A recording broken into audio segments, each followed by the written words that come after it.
This story was sent to me by someone named Lex. She said she still avoids that corner table, even at different schools. It started as a kindness campaign, but the kids who sat with them came back wrong. It was my junior year of high school, and we were doing this thing called Lunch Link. Basically, each week, one student from the upperclassmen would sit with someone who usually ate alone. It was meant to bridge social gaps, or whatever admin called it. I was on the cheer team, not the queen bee or anything, but popular enough that people knew who I was. I got voluntold by our principal to take the first Monday. I said fine, and she handed me a little folded slip. It had a name, Miles R., table 14. I'd never heard of him. Didn't recognize the name at all. When lunch came around, I scanned the cafeteria until I spotted table 14. Back corner, near the vending machines. A 4-seat table, but only one kid sitting there. He was small, pale, dressed in dark clothes, but not emo, just bland, like background filler. He didn't look up when I walked over, just kept poking at a tuna sandwich. I sat down across from him and said, "Hey, Miles, right?" He nodded, didn't smile, didn't speak. I tried making small talk. Asked what classes he had, no response, just slow chewing. His eyes were dull but focused, on me. I gave it 5 minutes, then said, "I've got to check in with someone, but it was nice meeting you." He finally spoke. "See you tomorrow." I paused. "No, I think it's just one day." He blinked, slow, then said again, "See you tomorrow." The next morning, when I got to school, my best friend Brianna said, "Did you talk to that guy yesterday? He's in my art class now." I asked, "Miles?" She shrugged. "I guess. He sits next to me now, wasn't in the class before." That was weird. Class rosters don't just change mid-semester without a reason. I asked, "What did he say?" She hesitated. Nothing, just stares. His sketchbook was full of hands, like hundreds, all different sizes. That gave me goosebumps. At lunch, I didn't plan to sit with him again. But when I walked into the cafeteria, he was already at table 14, staring at me. One seat open, the others were empty. I looked around for a different spot, but my friends weren't in their usual place. They were gone. No text, no sign of them. I don't know what came over me, but I sat down at his table again. I asked, "Why are you in Bree's class now?" He didn't answer.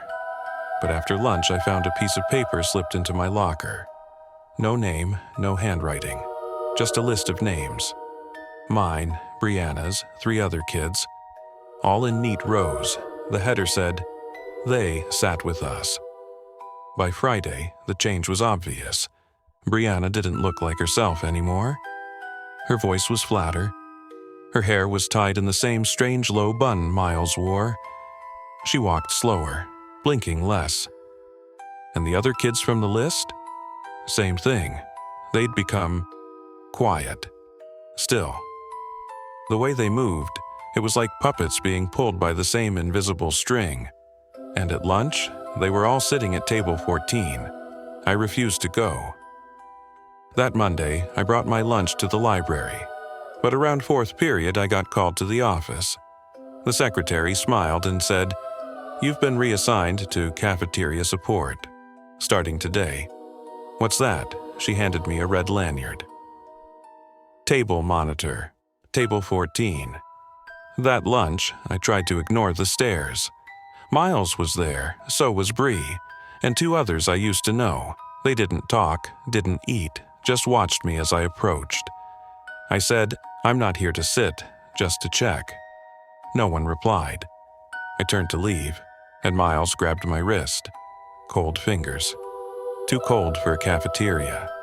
He leaned in and whispered, "Once you've sat with us, you don't sit anywhere else." I went home sick that day. The next morning, I found a note on my windshield. "You missed lunch." Underneath, the word "again" was scrawled in red ink. I begged my mom to let me stay home, told her I wasn't feeling well. She believed me for 2 days, but when I came back Thursday, things were worse. Brianna was waiting at my locker. She smiled, but not the way she used to. Her teeth looked clenched, like smiling was something she had to do, not wanted to. She handed me a cafeteria tray. It had a seat number on it, 14C. I threw the tray in the trash, but it was back in my locker after 6th period. That night, I had a nightmare. I was in the cafeteria. Everyone was facing me, even the lunch staff. Their faces blurred, mouths open but silent. Then Miles stepped out from behind a table and said, "1 seat left." I woke up screaming. The next day, I skipped school. When I finally went back on Monday, everything was normal. My name was off the lunch monitor list. Brianna was gone, transferred, they said. 2 other kids had withdrawn. No one said where they went. Table 14, empty again. I don't eat in cafeterias anymore. And when I see someone sitting alone, I leave them alone, because some tables aren't for sharing, they're for collecting. This story was sent to me by someone named Kayla. She said if a classroom has more desks than students, she won't sit in it. The first thing I noticed was that there were 28 desks in a class of 27. The last thing I saw, I still can't explain. This happened last fall during my senior year. I had first period government in room 212, top floor, end of the science wing. The room was fine, old desks, dusty windows, and a teacher who gave you full credit just for showing up. I sat in the second row from the back, next to my friend Jonah. On the first day, Mr. Stetson said, "You're in the same seats all year. Pick one you like." We all settled in. That's when Jonah leaned over and said, "Why are there 28 desks?" I looked around. He was right. 27 students, 28 desks. The last desk was tucked in the back corner, dustier than the others, slightly off angle. Weird, sure, but not spooky. Probably just an extra in case someone transferred in. No one sat there. A couple weeks in, we had a lockdown drill, the kind where you hide under your desk with the lights off. As we got into position, I heard the sound of a desk scraping the floor. Just one. When the drill ended, I noticed something. The back corner desk? It had moved 2 feet forward. I asked Jonah, "Did you see that?" He shrugged. Probably the janitor. But the next day, it was back in the corner, and still, no one sat there. By October, we had a seating chart. Names printed, taped to desks. Mine said Kayla P. Jonah's said Jonah H. The back corner desk, that one had a name too. Thomas B. We didn't have a Thomas in class. I checked the roster taped by the whiteboard. No Thomas. I asked Mr. Stetson who it was for. He looked up, confused, and said, "That must be a misprint. Ignore it." But the next day, the label was still there. 2 days later, Jonah was absent. He was never absent. The teacher didn't call his name during roll. He didn't even pause. I texted Jonah after class, no reply. But when I got to room 212 the next morning, I stopped cold. His name tag was gone. And now, the desk next to mine said, Thomas B. That desk was still empty. No one claimed it. I asked Mr. Stetson where Jonah was. He blinked, smiled, and said, "Who?" I lost it. I told him Jonah had sat next to me since the first day, that he was on the roster, that we worked on a project together last week. Mr. Stetson just said, "You've always been in the back row." Alone. I looked at the roster. No Jonah. That night, I checked my phone. All the texts I had sent Jonah were still there, but his responses were gone. His contact was still saved, but with no photo, no history, just empty. It was like I'd been texting a disconnected number. I started sitting in the middle of the classroom after that. Avoided the back row entirely, but I still glanced at that desk. Always empty, until one day in November. I walked into class and saw someone sitting there. I froze in the doorway. It was a boy. Pale skin, dark hair, gray hoodie, no backpack, no binder, just sitting, still. No one else seemed to notice. I sat down and whispered to the girl in front of me, "Who's the kid in the back?" She looked over her shoulder, then back at me. There's no one there. At the end of class, I stayed behind, waited until everyone left. I walked to the back desk. Empty again. But carved into the desktop, deep, rough letters, was a message. "You're next." I went to the counselor the next day, told her everything. She nodded slowly and said, "We've heard rumors." About room 212. She opened a file drawer and pulled out a faded attendance sheet. Marked across the top, Thomas B., discontinued 2016. I asked, "What does discontinued mean?" She closed the folder and said, "He was removed from records for safety reasons." I asked, "What kind of safety reasons?" She didn't answer. I begged to change classes. She approved it. My new schedule started Monday, but Friday, I had to go back to room 212 one last time to grab a project from the cabinet with my name on it. Mr. Stetson wasn't in the room. It was empty, except for one person, sitting in the back corner, his head tilted slightly, just watching me. I grabbed my folder and turned to leave. Then I heard a voice, soft and calm. "It's just a seat." I ran. Never went back to that room again. Transferred out of the class, out of the hallway. That desk was still there at graduation, still labeled Thomas B. The school shut down the wing after a pipe burst last year, but I wonder if the desk is still there and who's sitting in it now. This story came from someone named Danny. She says she kept showing up even after no one remembered she was gone. I skipped school for 3 days. When I came back, someone else was using my name. And no one thought that was strange. It was senior year, and honestly, I was burnt out. Between college apps and my parents' constant hovering, I needed a break. So I took one. I skipped school for 3 days straight. No excuses, no doctor's note. I just didn't show up. I thought someone would call, that I'd get marked absent or have to explain something. But no one reached out. No texts, no calls, nothing.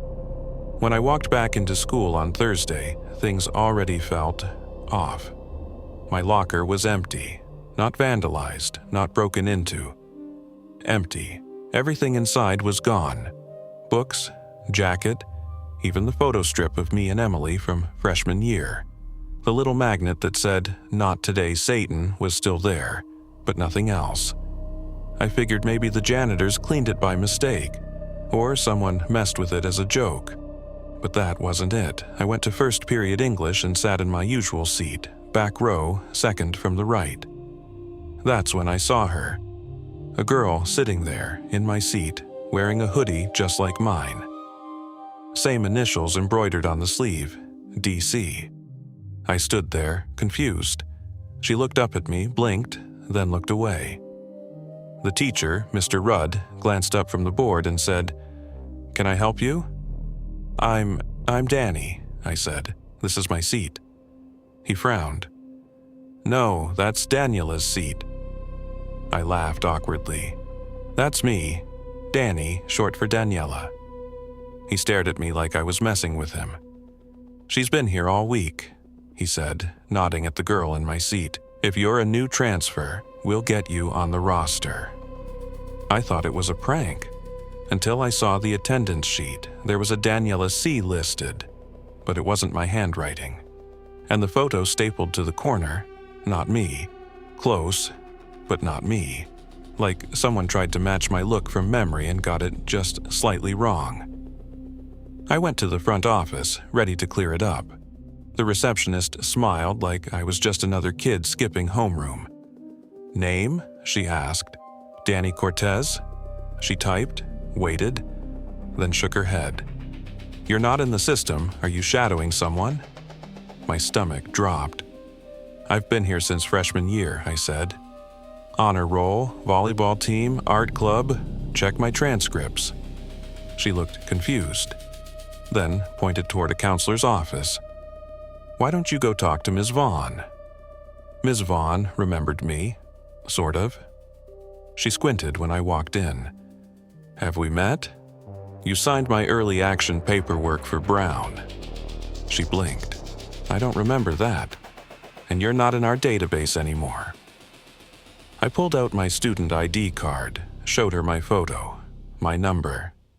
She took it, examined it, and said, That number is assigned to Daniela Cortez, but it's already been claimed. Claimed by who? She pointed to the screen. Same name, different face. I marched straight to the art wing to find Emily. She was the one person who'd know it was me. We'd been best friends since middle school, sleepovers, matching tattoos, everything. She was at her locker, pulling out a sketchbook. Emily, I said. Thank God. She smiled politely, but not like someone who knew me. More like someone being polite to a stranger. Hey, do I know you? She asked. I laughed. Cut it out, it's me. Her expression didn't change. Then she said something I'll never forget. You're the second person this week to say that. I asked if she still had the photo booth pics from 9th grade. She looked down, thoughtful. I used to, but I think I lost them. No, she hadn't. They were in my locker. I didn't go to class the rest of the day. I just walked the halls, watching. At lunch, I saw the fake Daniela sitting with my friends. Same laugh, same gestures, same stories I used to tell. And they were all nodding along like they'd heard them before, like she'd always been there. That night, I went home and dug through every folder I had. Yearbooks, report cards, awards. Anything to prove I was who I said I was. Most of it was still there, but the last yearbook, where my photo should have been, it was her. The next day, I tried to talk to her, the fake. I waited until she was alone in the library. I walked up and said, You're not me.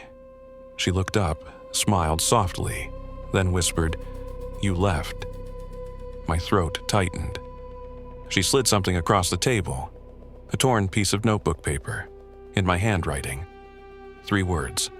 I don't matter. I had written that. Once. Freshman year, after a bad week. I never gave it to anyone. I tore it up and flushed it, but here it was, whole. She stood up and said, Someone had to take your place.